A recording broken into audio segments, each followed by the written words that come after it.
राजस्थान में विधानसभा चुनाव के नतीजे आ चुके हैं।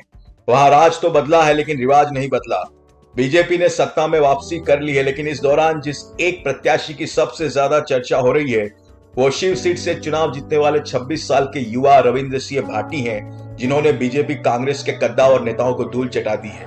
राजस्थान विधानसभा चुनाव के नतीजे आ गए हैं, जिसमें वहां का राज तो बदल गया लेकिन रिवाज नहीं बदला। बीजेपी ने सत्ताधारी पार्टी कांग्रेस के खिलाफ बड़ी जीत हासिल की और 115 सीटों पर कब्जा जमा लिया। वहीं कांग्रेस को सिर्फ 69 सीटों से संतोष करना पड़ा।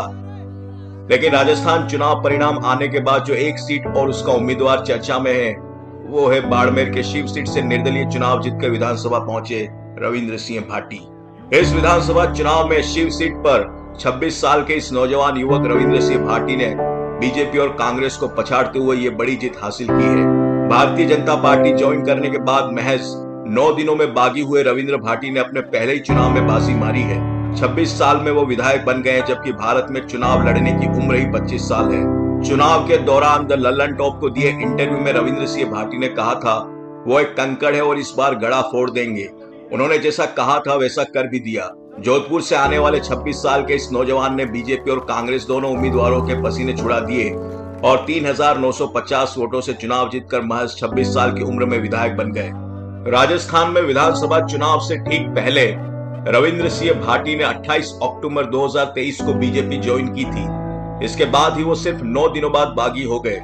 टिकट नहीं मिलने पर उन्होंने पार्टी छोड़ दी और सेब के चुनाव चिन्ह पर निर्दलीय चुनाव जीतकर अब विधानसभा पहुंच गए हैं। शिव विधानसभा सीट पर रविंद्र सिंह भाटी ने बीजेपी के स्वरूप सिंह खारा, कांग्रेस के अमीन खान जैसे कद्दावर नेताओं को धूल चटाकर मैदान मान लिया।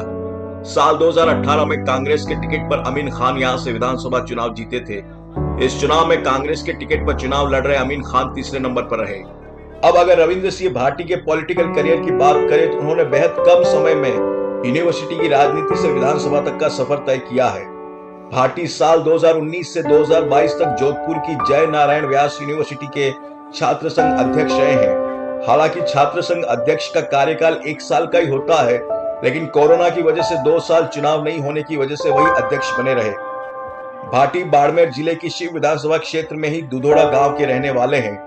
बीते 1 साल से भाटी यहां अपनी राजनीतिक जमीन बनाने में लगे हुए थे, जिसका फायदा उन्हें इस चुनाव में मिला। भाटी ने बीते साल रन फॉर रेगिस्तान नाम की मैराथन निकालकर हजारों की संख्या में युवाओं को इकट्ठा कर अपना शक्ति प्रदर्शन भी किया था, लेकिन बीजेपी ने जब टिकट देने से इनकार किया तो वो महज 9 दिनों में बागी हो गए। इसके बाद रविंद्र सिंह भाटी ने निर्दलीय चुनाव लड़ने का फैसला लिया और सेब के चुनाव चिन्ह पर जीत हासिल कर मीडिया की सुर्खियां बन गए।